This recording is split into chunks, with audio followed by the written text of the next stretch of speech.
Bishem Hashem la semaine Tzlach, Oachem Akadosh, sur Parashat Balotra, Pasuk. Vaïdaber Adonai el Moshe, les morts, Kachet Alviim, Mitor Ben Israël, Vetiarta Otam.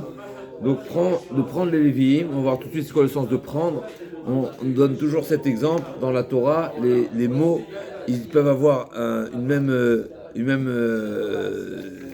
être écrits de la même manière. Ils peuvent être lus de la même manière, mais ils ont un sens complètement différent. Comme par cet fameux exemple de Kachet Alvim, quand on prend une personne. Alors bien sûr, on va parler ensuite de la Tnoufa, il y aura le balancement des Lévi'im, mais c'est pas ça l'idée. Là, c'est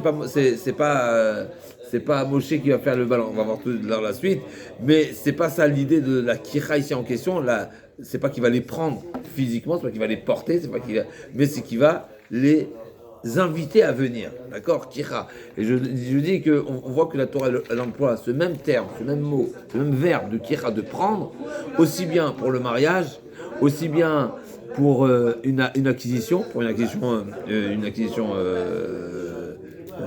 matérielle, que ce soit ici Kachet Alvim, d'accord. Donc on voit c'est Vaikar Korach, qu'est-ce qu'il a pris? Il s'est pris à lui-même, d'accord. Il s'est pris à lui-même, ça ressemble un petit peu dans Kachet Alvim, ça veut dire alors ici c'est comme influencer positivement, d'accord. C'est les prendre, ça veut dire les encourager à leur faire entendre et leur présenter la beauté de manière à ce qu'ils viennent, qu'ils te suivent. Je ne sais pas comment on pourrait dire en français, mais c'est ça l'idée, les entraîner. Car c'est les entraîner. C'est pas les prendre physiquement, c'est les entraîner vers. Comment tu vas les entraîner? Eh ben, tu vas leur faire entendre, bien sûr, la beauté des choses. Pourquoi il faut faire entendre, comme pour Aaron à Cohen, c'était nécessaire également de carrer Aaron, il fallait prendre Aaron. Pourquoi Aaron, il fallait le prendre? Pourquoi il ne suffit pas de lui dire? Dis-lui, parle-lui. Comme on est des humains, on ne se comprend pas en échange avec la parole. Pourquoi il faut ce terme de Kira? C'est parce qu'il avait un frein. Aaron à Cohen, il avait également un frein. C'est qu'il ne se sentait pas à la hauteur de réaliser le service au Mishkan alors qu'il a une part de responsabilité pour le Hegel. Donc il fallait le prendre, il fallait dire oui, sache que Hachem il t'a choisi, c'est toi le destiné à, c'est toi qui as été désigné pour remplir cette tâche, etc. Donc cette notion de Kira, et on va voir bien sûr le Oachem Akadosh qui va s'arrêter également sur ce terme-là. Donc Kachet Alvim Mitor Ben Israël, Vetiarta Otam, donc littéralement tu vas les prendre. Alors on peut, ici en l'occurrence, c'est pas difficile de dire que Kira, c'est les prendre. Ça veut dire quoi les prendre? À nouveau, ça ne veut pas dire forcément les porter, mais c'est les prendre. Ce sera de les écarter parce qu'ils vont se distinguer dorénavant des Bnei Israël. Donc c'est à ce moment-là que le service, il est passé à ce moment-là depuis Chet HaEgel, depuis Matan Torah. Déjà, il y a eu un début de désignation, en tout cas pour les Kohanim, et là les Lévi'im qui vont être démarqués, même si on a déjà vu dans les parachutes précédents déjà, que les Lévi'im, ils ont un rôle particulier. Mais de transporter, mais là, c'est pas le service. C'est pas le service, proprement dit, c'est pas le service. C'est le transport, transporter le Mishkan. Là, ils vont être déjà dans la Voda, même si à nous, on a déjà vu quelques psukim dans ce sens-là, mais là, Netunim, là, on va les voir, ils vont faire partie, c'est là qu'ils vont être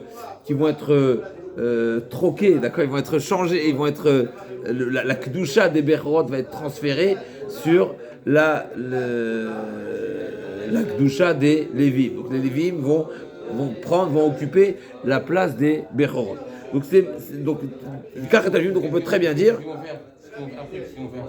ceux qui sont au service. C'est quoi le service des Lévim? Avant d'être au service qu'on a déjà dit avant, il faut que c'est purifié. Non, il y avait le service. Là, c'est le service du service au Mishkan. Il y a le service du porter. Ils doivent se porter et ils doivent chanter aussi. C'est deux choses. Non, mais porter, c'est porter. Et faire le télim. Oui, mais porter, c'est porter. C'est pas le service au Mishkan. C'est pas le service du Mishkan. Mais là, on va passer du service du Mishkan. Mais là cette purification qu'on est en train de parler, c'est pour avant qu'ils commencent à prendre leur fonction, ils doivent faire ça. Alors, c'est une bonne question. Est-ce que c'est avant la fonction de la première fonction qu'on a parlé de porter le Mishkan? Je sais pas. Parce que c'est bizarre que c'est bien ici parce que ça aurait dû. Razak, il a fait mort. C'est pour ça que je dis il y a deux parties de service des Lévim. Il y a le fait que les Lévim, effectivement, ils campaient autour du Mishkan et ceux qui sont responsables de transporter le Mishkan quand on se déplaçait. Là, on va parler du service déjà, on rentre dans le vif du service. Donc, donc je disais que le sens de car, il peut très bien s'entendre au premier degré. Car, c'est tout simplement les prendre de parmi les Bnei Israël. Oui, ils vont être pris, parce qu'ils vont être pris, ils vont se démarquer. Mais ils vont passer un procédé de purification. De quelle manière? On y arrive tout de suite. Comment tu vas les purifier? Donc ils vont être purifiés par le Efer Para à cause de ce qui pourrait être impur. Donc et ils vont se raser, s'épiler totalement tous les jours. Et ils vont passer à une procédure de purification totale qui est exceptionnelle, qui est très particulière, d'accord, à l'image de ceux qui sont totalement une tara très particulière qu'on a pu voir chez le Metzora. Le Metzora également, il doit justement passer un procédé de tara qui est exceptionnel, justement en se rasant totalement. Vela qui par ben bakar, et il y aura un korban qui accompagne min chatos le bachamen ou par sheni ben bakar tikach le chatat. Donc il y a un par ben bakar qui viendra en korban et la mincha bibla bachamen. On est dans menachot ou par sheni ben bakar tikach le chatat. Donc il y a un korban qui sera ola. Et le deuxième, c'est intéressant que c'est pas explicite dans la paracha que le premier il est ola, mais le premier il est ola et le deuxième il est khatat. Mais un pour tous. Pour les Lévis. Pour tous. C'est un global pour tous. Oui, c'est un oui. Global pour tous. Oui. Si je fais pas erreur, oui. On y arrive tout de suite. Razak, on arrive Rashi. Et donc tu vas les rapprocher du Oel Moed et tu vas rassembler l'ensemble du peuple d'Israël.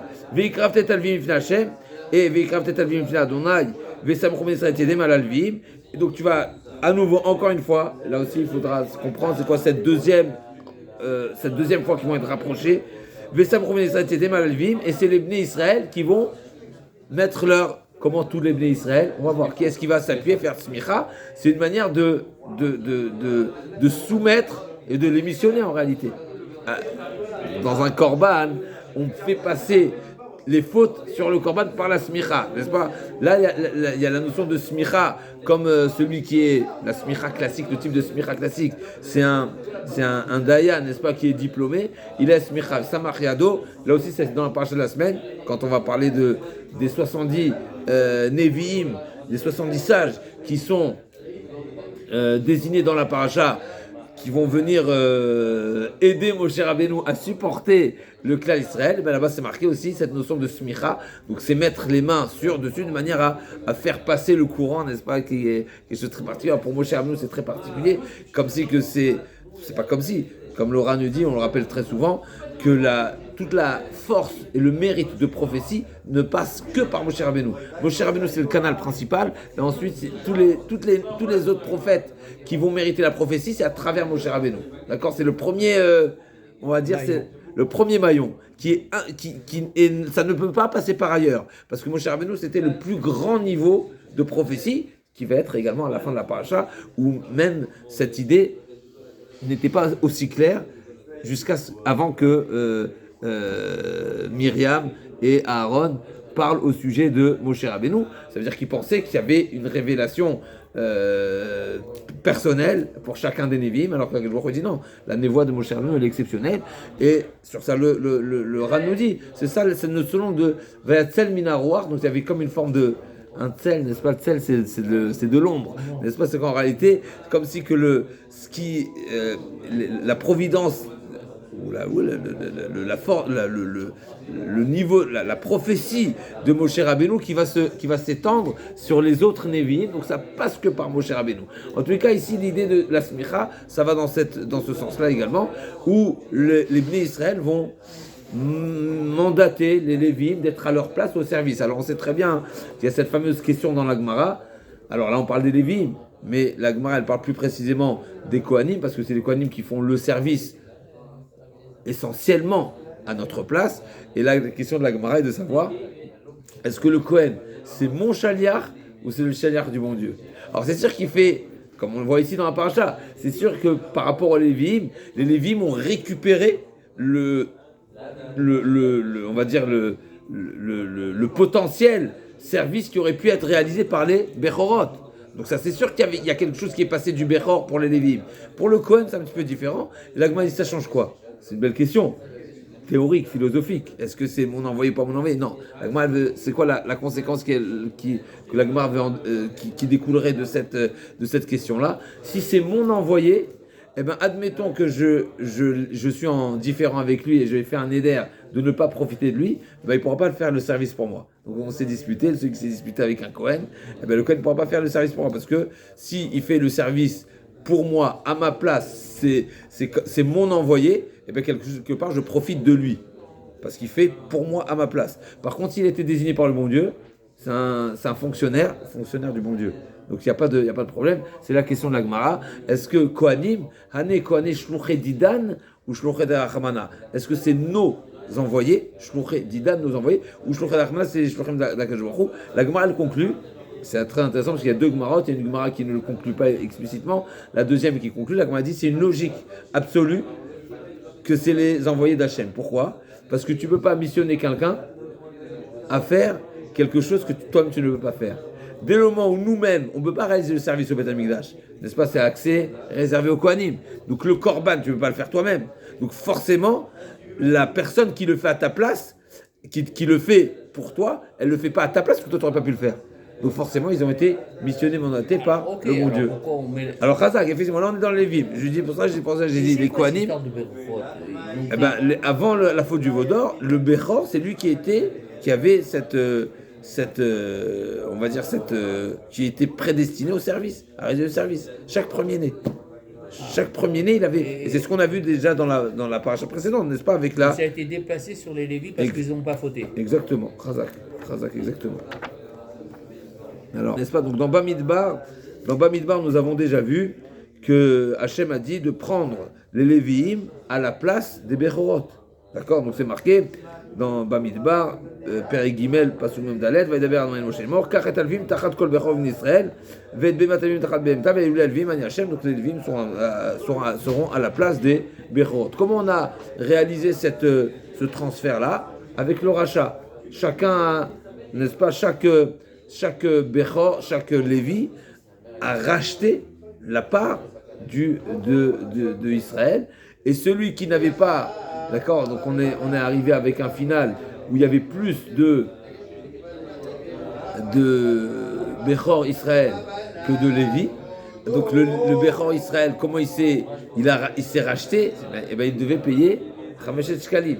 D'accord, il fallait payer 5. Donc c'est marqué comme ça.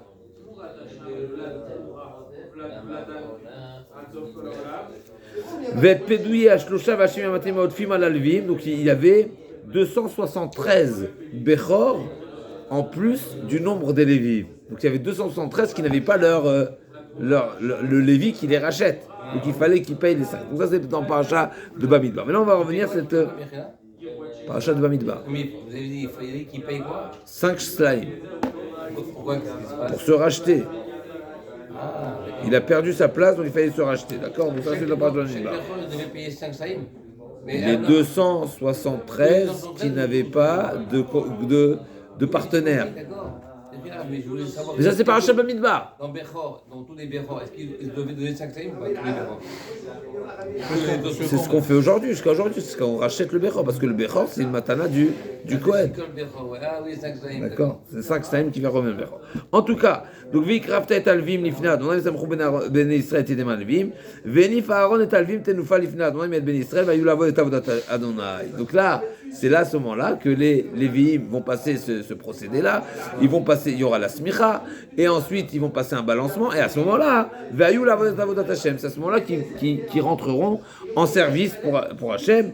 Ve'alvim, ismechu et edem al rosh aparim, et à leur tour, les Lévi'im vont faire la smicha sur le rosh aparim, sur les taureaux.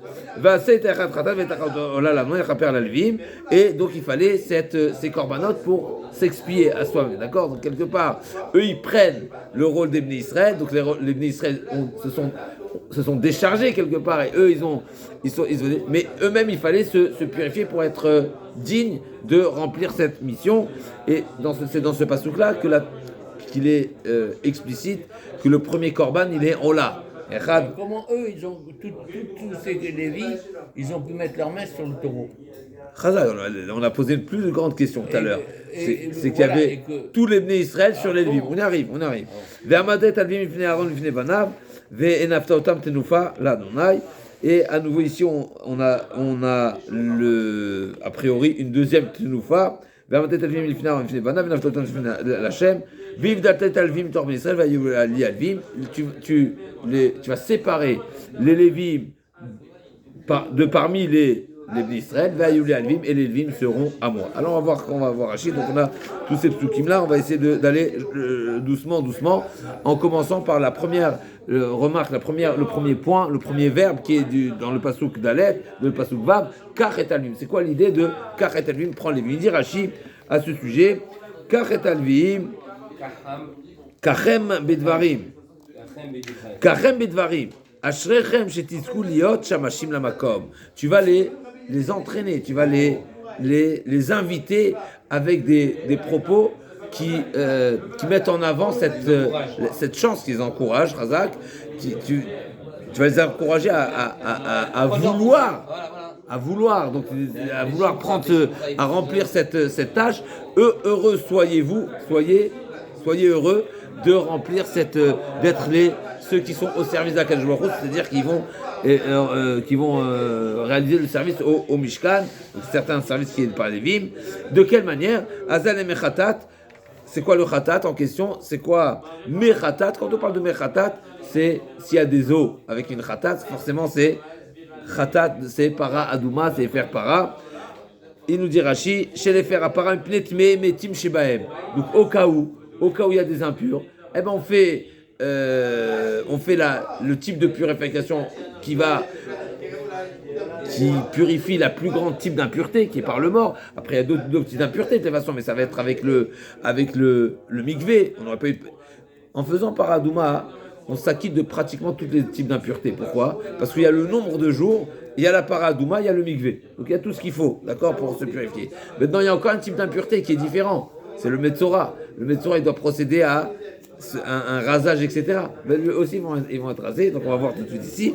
Donc, pour s'assurer qu'il n'y a pas d'impureté par le mort, eh ben, ils vont procéder à la purification qui est justement de Paradouma. Ensuite, les Viroutar, Moshe Darshan. Donc, Rachid ramène une dracha de Rami Moshe Darshan. Les fiches de Kapar la Bechorot, du fait qu'ils ont été. Les Lévim sont une kapara pour les premiers-nés. Chez Avdou Avodazara, Vikrouya Zifremetim, ou Metsura Karouimet, ici Kam Tiglachat Kametzoraim. Du fait que les Lévim ici viennent racheter les Bechorot, et les Bechorot, ils ont fauté la faute d'Avodazara. La faute d'Avodazara, il y a ces deux facettes. Et la faute du Hegel, il y a deux facettes. Et Avodazara, et le Avodazara, il est comme un mort, et il est également comparé au Metzora, comme au lépreux. Et donc, il fallait cette Tahara, cette purification qui englobe aussi bien le type d'impureté qui est par le mort, autant le type d'impureté qui est par la tzara. Quel rapport avec la lèpre et l'Avodazara? Le terme, il dit, parce que l'Avodazara, c'est appelé... Il fait du lachonara sur Dieu, c'est ça? Ça, c'est ce qui amène à la lèpre. Mais la lèpre, ensuite, celui qui est lépreux, eh ben, il est comme un mort. C'est marqué Arba Chashuim Kemet. D'accord? Il y a 4 personnes qui sont comparées aux morts. Ça veut dire qu'ils ont ils subissent quelque chose qui est commun aux morts. En tous les cas, qui est commun aux morts. Oui, ça veut dire comme si qu'ils ne vivaient pas à 100%. On a l'aveugle, on a celui qui n'a pas d'enfant, on a le Metzora et on a le pauvre. Il y en a Arba Chashuim Kemet. Ça veut dire qu'il leur manque un capital vital. C'est vraiment le cas de le dire, parce qu'en réalité, quelqu'un qui ne voit pas, il ne voit pas la vie. Et voir, c'est quelque chose d'essentiel, même si on sait bien que l'ouïe est également très importante. Et des fois, sur un certain plan. Hein? L'ouïe, elle est en dessous des yeux. Alors, sur un certain plan, la vue, elle représente plus le sens de la vie. D'un autre côté, l'ouïe, elle représente plus l'intellect. C'est-à-dire que sur le plan intellectuel, il est plus important d'être capable d'entendre. C'est pas seulement intellectuel, c'est intellectuel et aussi mental et moral. L'ouïe peut faire bénéficier plus que la vue. Parce que c'est marqué Shim'u utrinaf shechem. En écoutant, c'est une source de vie. Donc celui qui est aveugle, il lui manque quelque chose, mais celui qui est sourd aussi. En tout cas, pour le sourd, c'est pas marqué Chashuv Kemet, mais effectivement, c'est un dommage qui est très important, très considérable. En tout cas, Chashuv Kemet. Et donc, pour revenir, la Avodah Zara, c'est comparable à la mort, et le Metzora, il est comparé aux morts. Donc en réalité, quand on est en train de dire que dans le type d'impureté également, dans le Hegel, il y avait ces deux facettes-là, ces deux types d'impureté. Quand on parle d'impureté, de manière générale, pour très simplifier, même si on est à des années-lumière de comprendre c'est quoi l'idée de l'impureté, mais qui dit impureté dit pas vitalité. Pas vitalité égale impureté. Et c'est pour ça que l'impureté maximale, sous une certaine forme bien sûr, c'est l'impureté par le mort. En niveau d'impureté, et également comment on appelle ça, en contagion d'impureté, la contagion, la maximale, c'est l'impureté par le mort. Il y a plus, il y a égal, mais pas plus. En tous les cas, elle a une particularité, la particularité du mort, puisque ça impurifie également l'espace. Alors vous allez me dire, dans d'autres types d'impureté aussi, l'espace, puisque la maison qui est impure par la tsarat, par la lèpre, elle est impurifiée aussi. Mais il y aura quand même des différences. En tout cas, le maximal d'impureté, c'est le mort, ce qu'on appellera, parce que même si la contagion par le mort, on peut trouver des comparaisons, mais le mort lui-même, tout le monde est d'accord, il s'appelle Avi Avotatuma. C'est le père des pères de la Touma, le mort. Et il nous dit le Maral, très simplement, dès le moment où il n'y a pas vitalité, il y a impureté. D'accord. L'impureté, c'est la réaction, on va dire, ou c'est l'état de ce qui est inerte. De ce qui est inerte. Ce qui a perdu la vie. Inerte. Parce que ce qui est inerte, il n'est pas impur. La pierre, elle n'est pas impure. Mais ce qui a perdu la vitalité. C'est pour ça qu'il nous dit également le type d'impureté. La femme qui a ses règles, pourquoi le sang des règles c'est impur? Parce que les règles, c'est l'expression qu'elle ne peut pas donner la vie. Qu'elle n'a pas donné la vie. C'est qu'elle n'a pas donné. C'est qu'elle n'a pas. Sinon, alors, il y avait un potentiel qui est parti. Et donc ça, l'idée de l'impureté. Donc quand maintenant on revient dans l'impureté, dans la faute, toute faute c'est un type d'impureté. Un type d'impureté de la Avodah Zara, elle est liée aux morts. Et maintenant dans le mort, on a trouvé également un autre type d'impureté qui est comparable aux morts. C'est quoi? C'est le Metzora. Alors vous allez me dire pourquoi le Metzora il est également comparé aux morts. Un des éléments, une des explications qu'il y a à ce sujet-là, c'est que le Metzora, on voit qu'il doit être isolé. Et être isolé, c'est être écarté de la vie d'une certaine. À nouveau, il est vivant, c'est sûr qu'il est vivant. Mais il a quelque chose qui lui manque dans sa vie. Comme l'aveugle, il vit, bien sûr. Celui qui n'a pas d'enfant, il vit. Celui qui est pauvre, il vit. Mais il lui manque un élément vital. La vie sociale, c'est essentiel. C'est incroyable comment c'est essentiel. Alors, juste pour une petite parenthèse, j'avais un petit peu, d'après tout ce qu'on vient de dire, c'est quoi l'idée que la Avodah Zara est comparée à Zifremetim et le Metzora à Zifremetim? A priori, d'après ce qu'on dit, on est amené à dire les choses très simplement. C'est quoi la Avodah Zara? C'est qu'on s'est écarté du bon Dieu. Et comme le bon Dieu, c'est la vitalité. Razak, donc, c'est la vitalité, donc, et sans parler de celui qui va la vitalité par excellence, mais s'écarter de ce qu'on est censé vivre en réalité, ce que le bon Dieu nous a présenté comme cercle de vie, mais c'est sortir d'un cercle de vie. À plus forte raison de sortir, de s'écarter d'un Baruch qui est très grave. Donc c'est exactement comparable à. C'est pour ça que la Avodah Zara c'est la mort, et le Metzora c'est la mort, c'est le même type. Donc pour revenir, on revient. Les Lévi'im devaient réaliser un type de purification qui est aussi bien pratiquée habituellement pour purifier l'impur par le mort et l'impureté par la tsarat, et c'est ce qui va se passer ici. Alors c'est intéressant, Rashi nous a amené du drash, n'est-ce pas? Bien retenir. Rashi il a ramené cette. C'est pas ici, on n'est pas en train de discuter les mots du pasouk. Rashi dit pourquoi il était nécessaire de passer par ce type de purification qui est réservé normalement au Metzora, parce que le Metzora il est Chashuv Kemet et la Avodah Zara Kemet. Donc ça c'est le premier passage. Bezrat Hashem, on continuera dans Rashi après, mais on va commencer quand même dire un petit mot du Orachem Akadosh. Donc le Orachem Akadosh s'arrête sur le pasuk Kachet Alvim. Donc Kachet Alvim, on a dit que Rashi a dit Kachem Bidvarim. Prends-les avec des paroles, c'est-à-dire encourage-les, remonte-les, donne-leur envie, montre-leur la beauté de ce rôle qu'ils vont occuper à partir de maintenant. Il nous dit le Orem Akadosh. Pirej Rashi, Kachem Midvarim, Venire Shinit Kaven. C'est quoi l'idée maintenant? Pourquoi, a priori, comme on a dit, Rashi aurait pu expliquer simplement sans Kachem Midvarim, puisque c'est les prendre parmi les Bnei Israël. Donc il les a pris, oui, il les a écartés. Donc on aurait pu très bien traduire les prendre au sens premier, sans rajouter Kachem Midvarim, sans parler d'encouragement. D'ailleurs, on va voir comment le Targum il dit. Il les a pris par la parole. Les prendre par la parole. Mais à nouveau, pourquoi on n'aurait pas pu se contenter de dire c'est prends-les réellement? Parce qu'il va les écarter. D'ailleurs, le Targum il dit c'est quoi Kachem? C'est Kar et Talvim, c'est Karev. Donc c'est rapproche-les. Alors, c'est vrai que tu vas pas les prendre. Tu les apprends pas pour toi. Tu les approches d'Hachem. Tu les sépares. Tu les sépares. Donc c'est les prendre. C'est une forme de prendre, mais au premier degré. C'est pas Kachem Midvarim. Donc, pourquoi Rashi a eu besoin d'aller et il a choisi de rajouter ce sous-entendu ou ce sens de Kicha qui est lié à Keranon. Nirajid Kavenomar, chez Avdilem Israël, Asutlaim Machane Levia, les Tatoré Betaharam, Yoter Mbene Israël, Vaed Mashigamav Tiarta Otam, Are, chez Betzorke Tahara Katou Medaber. Alors, je ne sais pas comment le Orem Akadosh répond à sa question, mais il nous dit, a priori, parce que si la question du Orem Akadosh, c'est comme on la pose, comme on comprend que Rashi a rajouté Bidvarim, quelque chose qui est supplémentaire, qu'on aurait pu s'en passer pour le sens premier du Passouk. Je ne sais pas ce qu'il a répondu. Le Orem Akadosh a l'air de dire que non, au contraire. Ici, Kachem, c'est les écarter justement pour pratiquer toute ce procédé de purification. Et donc, tu vas les écarter également géographiquement des Bnei Israël. D'accord? Et donc, à nouveau, donc on revient à la question. Ils sont les paroles ici. Ben, peut-être il les a écartés pour leur parler. Oui, mais pourquoi on peut parler à un groupe, on ne peut pas parler à ce groupe s'il est mélangé. On est obligé de les mettre à part.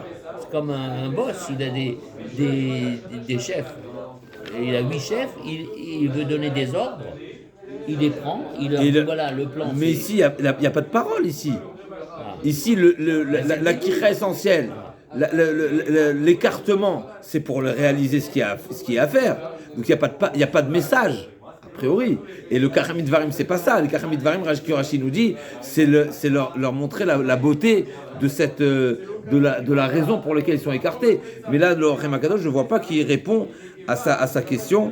Et peut-être même au contraire, il va dans un sens différent. Il va même dans un sens différent. Je vais quand même voir si j'ai quelque chose. J'ai en tête, mais je ne sais pas si.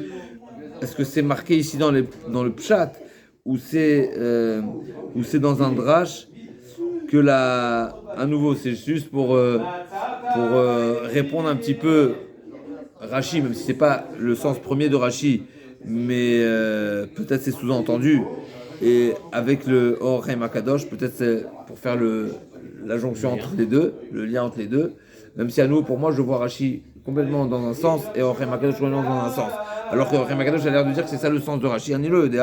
Il faudrait revoir, je vais voir s'il y a quelque chose, mais je pense, j'ai en tête, mais je ne suis pas sûr, il faut vérifier, qu'il fallait ici les encourager parce qu'ils vont subir un procédé qui n'est pas agréable. D'où je sais qu'il n'est pas agréable, parce qu'on sait que ça va être un des arguments, on va dire, des insultes, et ce qui a, je ne peux pas dire motivé, mais ce qui a éveillé le ressenti de mécontentement de la femme de Korach, ça a été quand la femme de Korach, elle voit son mari revenir et il est tout lisse, n'est-ce pas, tout épilé, tout rasé, et elle a commencé à dire, mon cher venu, il se moque de vous et regarde comment vous êtes venu laid, n'est-ce pas, vous êtes venu de cette façon. Et donc peut-être on peut lier qu'il fallait leur introduire qu'effectivement ils vont subir quelque chose qui est peut-être pas très agréable, mais c'est pour le service d'Akadosh Baruch Hu, c'est pour la tara. Alors, à nouveau, c'est faire vraiment le lien, même si tout ça n'est pas marqué, et voilà, pour être honnête, c'est pas ce que Rachid dit explicitement, c'est pas ce que le Orem Agadosh dit explicitement, mais j'ai quelque chose en tête à ce sujet, peut-être on va essayer de retrouver. Pour revenir et conclure cette idée, quand est-ce que cette paracha a été dite? Les Mefarshim disent, le Chizkouni dit que cette paracha a été dite Yom Sheukam HaMishkan, c'est le premier Nissan. Les autres Mefarshim disent, pourquoi cette paracha maintenant? Eh bien justement, alors qu'on a eu les premiers jours d'inauguration, on a dit qu'à la fin de ces jours d'inauguration, il y a la paracha de la Ménorah. Eh bien, il y a la Ménorah qui est la dernière paracha qui parle du service des Kohanim. Ensuite, on va parler du service des Lévim. Et ensuite, on va parler de Korban Pessah, qui est un service qui est pour tous les Bnei Israël. Donc, il y a quelque part il y a une certaine forme d'ordre, on peut pas dire c'est chronologique, mais en tous les cas, de certaines position de certains services qui sont pour certaines catégories de personnages dans le Bnei Israël, donc les Kohanim, ensuite les Lévim, ensuite l'ensemble du clan Israël. Mais à nouveau, ça ne veut pas dire forcément, comme on a dit, le Chizkouni, il dit c'était Rosh Chodesh Nissan, Yom Sheukam Tamishkan, alors qu'a priori, d'après les autres Mefarshim, on a l'impression, d'après Rabbeinu Bechaya, en tout cas, comment la Torah elle a positionné cette paracha, c'est seulement après la paracha de la Ménorah qui est la fin des parachutes qui concernent le service de Kohanim. Alors,